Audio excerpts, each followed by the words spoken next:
My name is Kelly Sue, and it is a privilege to be here with you today. And I'm actually not at home and my Wi-Fi isn't great, so I'm gonna turn my video off so that I don't get interrupted. Let me go ahead and share my screen.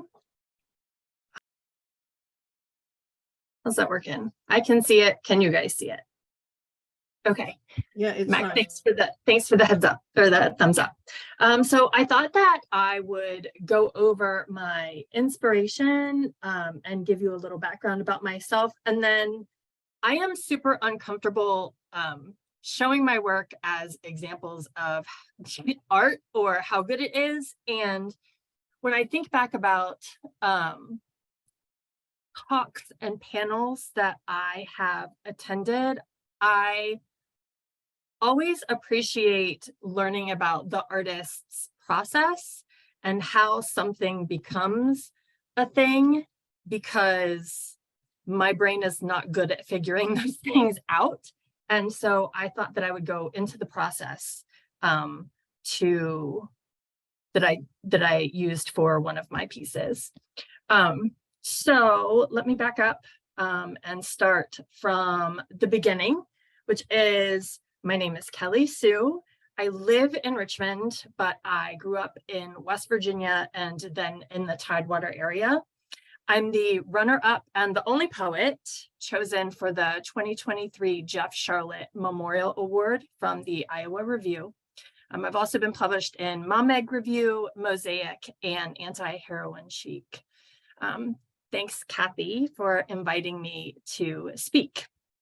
And so if I'm honest, my writing didn't take on visuals or veer off into art off of the page until I was at Randolph. My first semester, I was lucky enough to work with Layli Long Soldier, who created powerful concrete poems in her collection, Whereas. And that's also when I got to work with Angie Dribbin, who some of you might know from doing the monthly chats over this past year with Poetry Society of Virginia. She was actually the first person, my first exposure to a poem without words. She brought some pieces to workshop and it expanded my idea of what a poem could be and really started to get me to think that maybe I could also do something beyond just language. And so I would also, the other person that inspired me was Cody Anthony. He was one of the featured poets at my first residency at Randolph College. And the first poem in that collection is a mind-blowing timeline that the page unfolds, and it is vertical with fragments coming off of pictures. And so that's just a way for me to say Randolph College really blew my mind and gave me a new definition for what poetry could be. And then when I saw Monica Ong's Solstice Blessing, it became the constellation towards which I tried to move. I know that I have just aligned myself with some pretty big players, and I am not in any way trying to say that I am in their league at all. I'm just saying I sit at their feet. They are my inspiration. Maybe someday I will come close to being as good as they are. So I hope that you're not expecting that level of work. All right, so let's see. I wanted to show you guys Monica Ong's piece. And it's such a large piece that it doesn't translate well into this, but you can see that she has definitely used Photoshop or maybe Illustrator or some other program with which I am not familiar to make this happen. But she has a collection of space themed and familial ancestry themed hybrid pieces, and they are in several museums. And that for me showed me that poetry can be more than just this abstract thing that most people find or tell me is pointless. I know it's not pointless, but so I will start off with one of the poems so this is one of the poems that I submitted in my packet to the Jeff Charlotte Award. And the packet that I submitted is called Dead Reckoning. So it's concerned with figuring out where I am in relation to where I've been. And so that's why you see the numerics in the top right of the page. So I'll just read it for you and then we'll move on from there. So, barn swallow. I swallowed a barn swallow.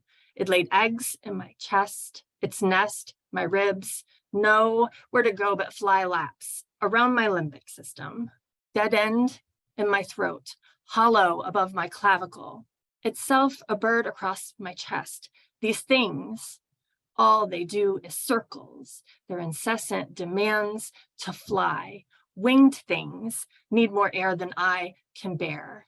Harbinger of sure, no good omen to me. No good comes there. So, I like it. It's good. But it wasn't portraying the emotion and the feeling that I wanted the piece to bring. And I had already seen Monica's work and everyone else's work, and I thought, well, if other people can figure out how to use Photoshop, then surely I can too. So I got myself an Adobe Creative account. And I would also like to say that Canva was not available to me, but Canva would probably also work too. And I think that it's not as, I think Canva is much more beginner friendly if you're interested in starting doing this. So I spent a lot of time looking at Adobe stocks, and my original thought was like, well, I'll do something with barn swallows and maybe I can do a concrete poem in the shape of a barn swallow. And so these are some of the ideas that I pulled to play with. And then I found her, and that was exactly the emotion that I was trying to convey.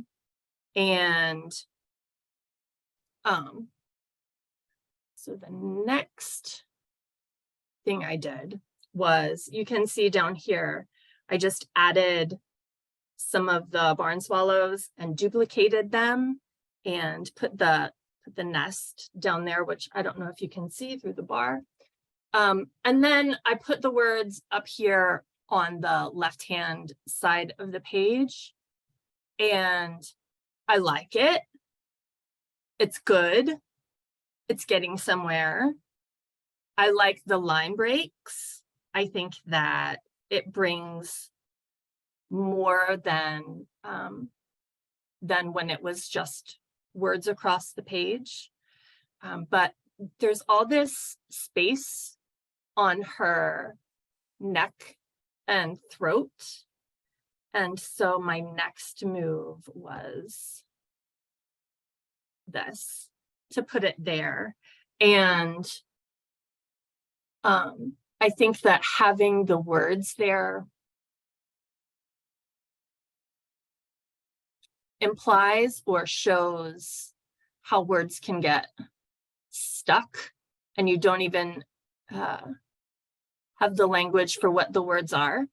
You're just kind of hanging out there with things flowing around in your chest. And then I don't have another slide. This is the one that I submitted to the Iowa Review. And another thing that I've learned is that a poem is never done, even if it's been submitted somewhere. And so I submitted this last fall, I believe it was. And then in the winter in residency, I listened to a talk by Paige Lewis, who did Space Struck, and they were talking about how to make poetry comics. And the thing that has me rethinking this piece now is that they talked about how there needs to be tension between the image and the words, meaning in order for there to be impact, there needs to be some work or tension or complementing of the image and the words, and not an illustration of what the words are. And so I think perhaps losing the other like most of the barn swallows, that darling across the clavicle is my baby, and I'm not sure that I'd be able to get rid of her. But the thing that I was really trying to talk about in this poem was the feeling of addiction, and knowing that I needed to quit and not knowing how to navigate that. And so I think that perhaps putting her inside of a wine bottle screaming like that will be the next way that I play around with it and see what happens. I think the beauty of playing around with image and words is that it's play, right? Like I can erase it, I can delete it, I can save as, and I can go back to whatever iteration I feel is best. So I don't know. I hope that you enjoyed it and learned something, and thanks for taking time out of your Sunday to listen to me talk about art. Kelly, thank you so much. I really do appreciate the step-by-step process and understanding how even if you thought something was good, and I like your choice of words, good, there was always room for growth. And I think a lot of times we think that way about our poems, maybe not so much about art, but as soon as you introduce the Photoshop and the technical aspects, it makes it easier to do that. Thank you so much.